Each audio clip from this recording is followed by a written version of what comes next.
Hey guys, welcome back to the Wimpy Studio.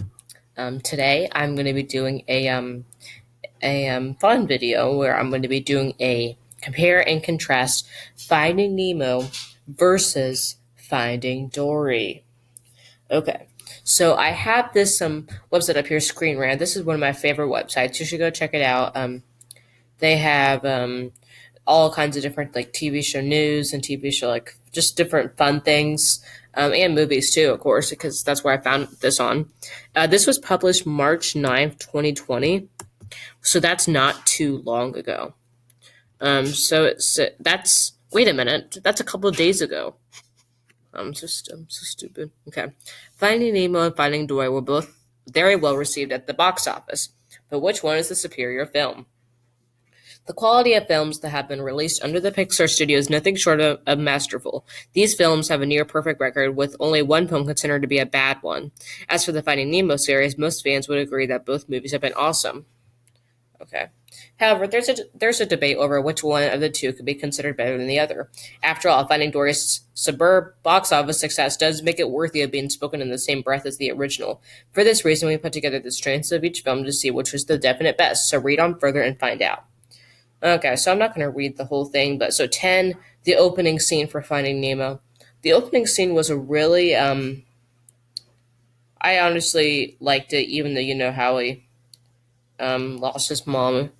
It says, if you've watched even a couple Pixar films, then you'll know that having a killer opening scene is what the studio excels at. These sequences set the tone for the whole movie to come, making them extremely vital to the experience. So yeah, the opening scene was definitely good in Finding Nemo because it set the tone for the rest of the movie. Okay, number 9 is the animation for Finding Dory. Even though this is an obvious point in favor of Finding Dory, given that it came out over a decade after the original, still counts as a valid advantage. That would be because Finding Dory's replay value is bolstered for being a more pleasing watch. Now, of course, all kinds of more animated animation options have come out since then, so obviously the animation is going to look better than like the original, like up here. I would agree that the animation is pretty good. Okay, so the story in Finding Nemo. A criticism to be found in all the Pixar sequels and prequels is that their stories just aren't all that original. These movies rely heavily on the premise set by the first part, and Finding Dory was not an exception here. The original movie's template was exactly followed by the sequel. Okay, I did the story of Finding Nemo. I did like, because it was all about finding Nemo. And the thing about Finding Dory is that it wasn't finding Dory; it was Dory finding her parents. So the Finding Nemo, it would. I mean, of course, like they would have like the same finding in front of it, but Okay, seventh place, the soundtrack for Finding Dory. This was a very close point to decide, but ultimately Finding Dory got the win because it had some more variety and music options during the scenes. Finding Nemo generally had happier sad music sequences. Finding Dory had a tune fit for every occasion. And this is the other one where like Finding Dory was made a lot later. There was a lot more options for like soundtracks and animation. So I think all the tech stuff just means Finding Dory's better. So I think we're probably going to be seeing that a lot in this list. Number 6, emotional moments in Finding Nemo. Speaking of feels, the outright emotional moments are in favor of Finding Nemo, where there you'll find dozens of instances that would get the audience bawling. From the intro where Marlin's family is killed to Nemo getting taken, even to the ending where Marlin learns to let go, the film had it all. Okay.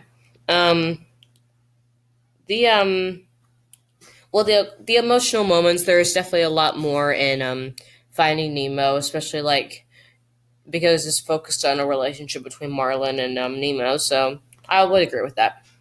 Number 5, the pacing in Finding Dory. One really has to get themselves in the whole viewing experience to watch Finding Nemo out of stretch.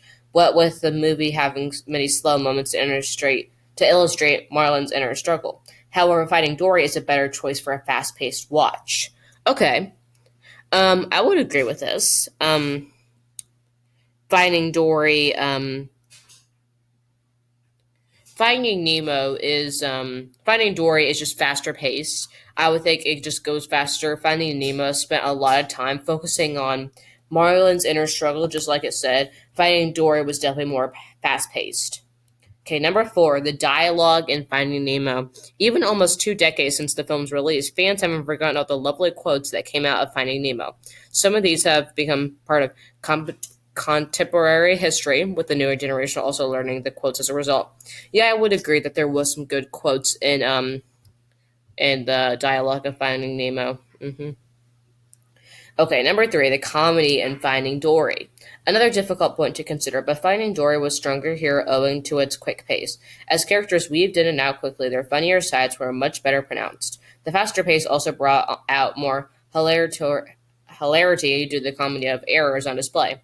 Okay, um, there was Finding Nemo was not as a comedy. Finding Dory was like because of course Dory was the center of it, and of course since Dory's very comedy like, says like really funny things, it's going to be more of a comedy film. So we kind of figured that already.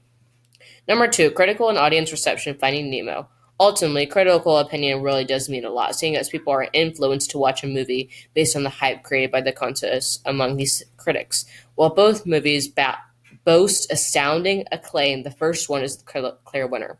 On Rotten Tomatoes, Finding Dory has a 94% rating, but is trumped by Finding Nemo's incredible score of 99%. Even the audience found there's no real competition, with the sequel only managing a 7.3 IMDb score to the original quite high figure of 8.1. So the winner is Finding Nemo. It mainly came down to the originality aspect that brought us to the conclusion that Finding Nemo is a superior film. Finding Dory might have done better had it been about a different character or a separate setting, but had too many elements that are already covered by the first installment. Okay, so I mean, I really like Screen Rant, so they gave very accurate. They gave their very accurate opinion on this. So, but there is so my opinion is also Finding Nemo is the better movie. Um, Finding Nemo, what made it good is that of course it was the original. A lot of like original movies and original seasons of shows are the best.